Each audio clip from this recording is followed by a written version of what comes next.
Hello बच्चों, आज हम सीखेंगे परिमेय संख्याओं का संख्या रेखा पर निरूपण।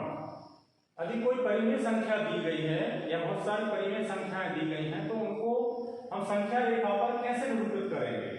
आप ये संख्या रेखा देख रहे हैं, इसमें पूर्णांक लिखे हैं 0, 1, 2, 3, 4, 5 और इस तरफ ऋण 1, ऋण 2, ऋण 3, ऋण 4, ऋण 5, ऋण 6। तो हमें मालूम है कि किन्हीं दो पूर्णांकों के मध्य अपरिमित रूप से परिमेय संख्याएं होती हैं, अनेक परिमेय संख्याएं। तो परिमेय संख्याएं कहीं ना कहीं पर अवस्थित होती हैं। तो जैसे हम देखते हैं, मान लो एक परिमेय संख्या है 1/2, इसको हम परिमेय संख्या पर कैसे निरूपित करेंगे। तो सबसे पहले तो हमें यह देखना है कि ये धनात्मक परिमेय संख्या है या ऋणात्मक। तो सबसे पहले हमने देखा ये धनात्मक परिमेय संख्या है। कैसी परिमेय संख्या है? धनात्मक। इसका मतलब ये शून्य के दाईं तरफ अवस्थित होगी, दाईं तरफ भी कहीं ना कहीं स्थित होगी। फिर हमें देखना है कि इसका अंश हर से छोटा है या बड़ा। हमेशा याद रखना है, यदि किसी परिमेय संख्या या भिन्न का जब अंश छोटा हो हर से, मतलब हर बड़ा हो तो वो धनात्मक हो तो वो समभिन्न कहलाती है। और अंश छोटा है इसका मतलब वो 0 और 1 के मध्य ही अवस्थित होगी हमेशा। यदि वो ऋणात्मक है तो ऋण 1 और 0 के मध्य अवस्थित होगी, और यदि धनात्मक है तो 0 और 1 के मध्य ही स्थित होगी। यदि अंश छोटा है हर से, तो हम यहां देख रहे हैं कि अंश बड़ा है और हर छोटा है, तो ये और धनात्मक है, मतलब ये 0 और 1 के मध्य ही अवस्थित होगी। हम यहाँ एक बहुत आसान तरीका बता रहे हैं, पर कोई भी परिमेय संख्या बहुत आसानी से आप निरूपित कर पाते हैं। देखिए कैसे। सबसे पहले हम देख रहे हैं धनात्मक है, तो संख्या रेखा बनाए और धनात्मक है मतलब इस तरफ आएगी तो यहाँ पे बराबर दूरी के खंड बना लें। 1, 2, 3, 4, 5, 6, 7, 8, 9। अब हर में देखिए क्या है? 2। सबके नीचे 2 लिख दीजिए।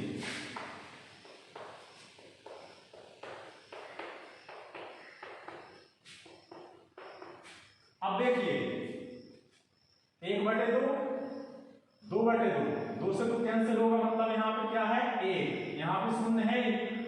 फिर यहाँ पे देखिए 3/2, 4/2, 2 एकम 2 दूनी 4। फिर यहाँ पे 2 तिया 6। तो हमारी जो 1/2 परिमेय संख्या निरूपित करना वो कहाँ होगी? ये है हमारी परिमेय संख्या। ए पर परिमेय संख्या हमारी निरूपित हो रही है। हर का मतलब क्या होता है? हर में 2 है, उसका मतलब हमने एक चीज के कितने टुकड़े किए? 2, 1, 2, और कितना हिस्सा है? 1, मतलब 1 यहाँ पे ये अवस्थित होगी। अब देखिए हम एक अन्य उदाहरण लेते हैं।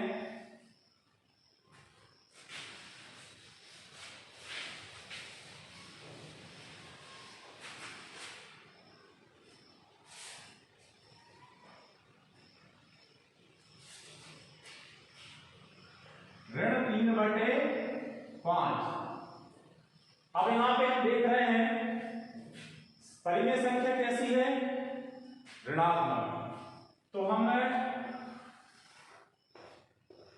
इस तरह ऋणात्मक संख्याएं ले लेंगे।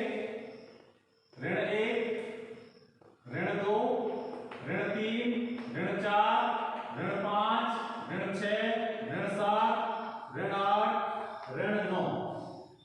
ये जो ऊपर संख्या दी गई है और जो नीचे दी गई है उनसे डबल तक काउंटिंग ले लें। ऋण 10, ठीक है। ये ऋणात्मक है तो हमने 0 के बाईं तरफ की संख्याएं लिख ली। अब हर में क्या है? 5। क्या है? 5। और यहां पे आप ये भी देख रहे हैं कि हर से अंश छोटा है, इसका मतलब ये ऋण 1 और 0 के मध्य ही अवस्थित होगा। तो सबके नीचे 5 5 लगा दें। 5,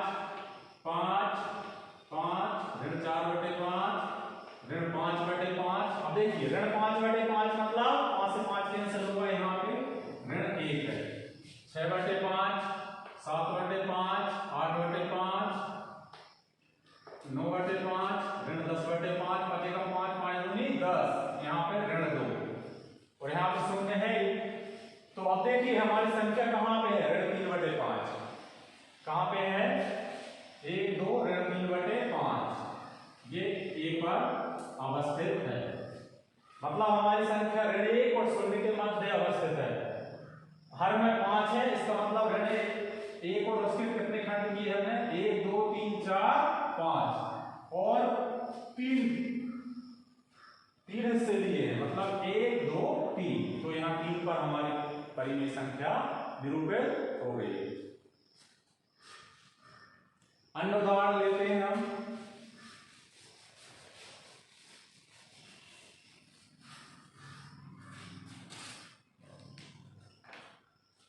सात बटे 3।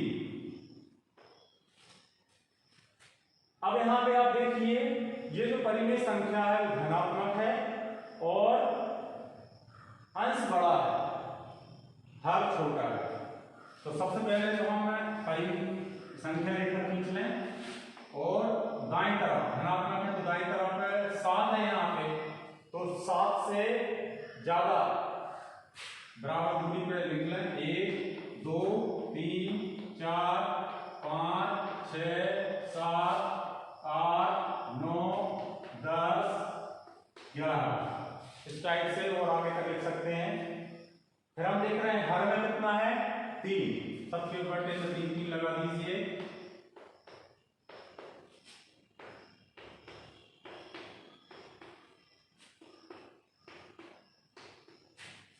अब देखिए यहाँ पे 3/3, 3 से 3 कैंसिल हो जाएगा, मतलब 1, यहाँ शून्य है। इसके बाद फिर यहाँ देखिए 3 दूनी 6, यहाँ पे 2 आ गया, 3 तिरका 9 3। अब हमारी संख्या कहाँ आ रही है, आप देखिए 7/3 जो हमको निरूपित करना है ये है 7/3। यहाँ ए पर हम परिमेय संख्या निरूपित होती है और ये संख्या पूर्णांक 2 और 3 के मध्य अवस्थित है। अब इससे हम मिश्र भिन्न नहीं बदल सकते हैं। देखिए 2 तो पूर्ण है तो 2, अब इसके कितने हिस्से किए हैं, 3 हिस्से, और कितना हिस्सा लिया है, 1, मतलब 1 सही 3, 2 सही 1/3, 2 पूर्णांक में है और 1/3 भिन्न है। ठीक है, तो इस तरीके से हम परिमेय संख्याओं का संख्या रेखा पर निरूपण बहुत आसानी से कर सकते हैं। और उदाहरण लेते हैं हम।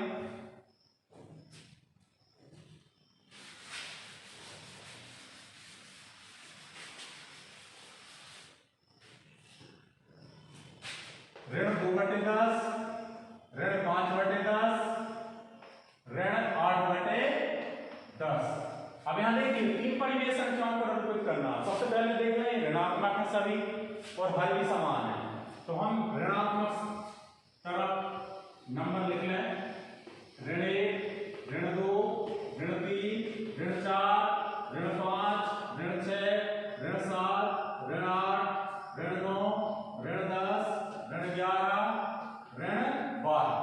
बटे में 10 है तो सब में 10 लगा दीजिए। 10 10, ऋण 3/10, ऋण 4/10, ऋण 5/10, 6/10, ऋण 7/10, ऋण 8/10, ऋण 9/10, ऋण 10/10, 11/10, ऋण 12/10।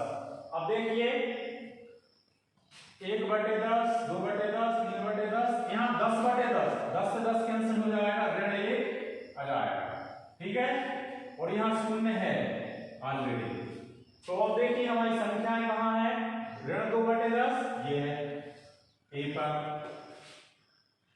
फिर ऋण 5/10 कहाँ है, ये है बी पर, फिर ऋण 8/10 ये है सी पर। तो हमारी ए पर मिल गई हमको ऋण 2/10, बी पर मिल गई ऋण 5/10, सी पर मिल गई ऋण 8/10। तो अब देखिए ये सारी संख्याएं में अंश छोटा है, इसका मतलब ये ऋण 1 और शून्य के मध्य ही रहेंगे। जिनका अंश छोटा होता है वो ऋण 1 और शून्य के मध्य ही अवस्थित होती हैं। एक उदाहरण और देख लीजिए।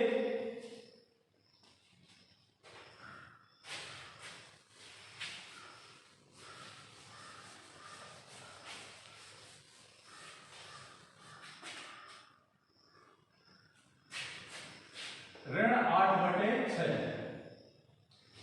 अब हम देख रहे हैं ऋणात्मक है, तो ऋणात्मक वाले संख्या लिख लीजिए।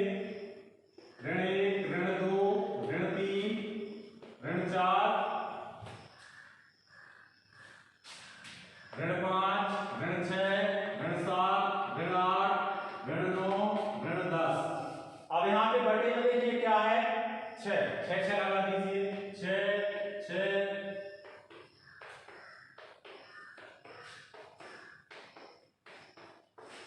अब देखिए यहाँ पे 5/6 के बाद 6/6 आ रहा है, मतलब 6 से कैंसिल हो जाएगा। यहाँ पे आ जाएगा ऋण 1, शून्य यहाँ पे ऑलरेडी है। ऋण 11, ऋण 12, 6 दूनी 12, यहाँ पे आ गया ऋण 2। अब देखिए हमको क्या चाहिए, ऋण 8/6, तो ऋण 8/6 देखिए ये है ए पर, और यहाँ पे देखिए अंश बड़ा है। क्या है, अंश बड़ा है, इसका मतलब ये किसके, ऋण 1 और 2 के मध्य आ रही है। ठीक है। अब आप गणित की प्रश्नावली 1.2 हल करें, और यदि कोई प्रॉब्लम आती है तो आप फोन करके संपर्क करें।